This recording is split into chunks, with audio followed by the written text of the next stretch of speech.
पंजाबी सुखन दे बादशाह सैयद वारिस शाह रहमतुल्लाह अलैह ने किड्डी प्यारी गल लिखी। सरकार लिखते ने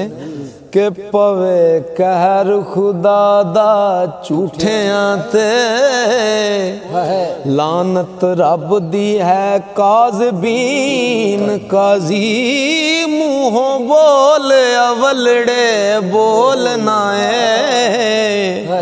वे तू रद्द होवें मुशरिकीन काजी कदर इश्क दा आशिक आज़ाद कानू चख मार देने जाहिलीन काजी सच आखने तो आशिक नहीं मुड़दे हो कौल इन कुल तुम सादिकीन काजी ओ जिन्ना शक कीता ओ गुमराह हो गए पढ़ के वेख वल दालीन काजी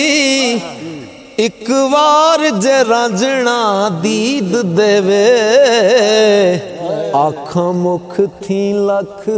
आमीन काजी रांझा दीद शहीद हुसैन मैनू खेड़ा शिमर यजीद लाइन काजी ओ मत्था चाकदा खास महराब मस्जिद सजदे पईहां नाल यकीन काजी ओ जुदी जान जे करा कबूल खेड़ा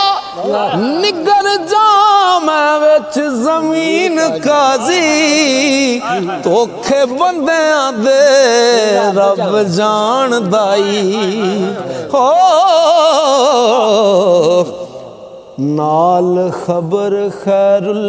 माकिरीन काजी असूली चढ़ना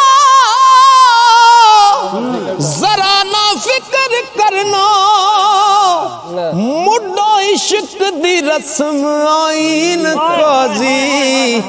वारस कोल जुबान तो हार जाना हो नहीं आशिकां दा मजहब दीन काजी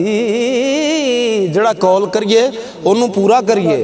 वारस कोल जुबान थी हार जाना नहीं आशिकां दा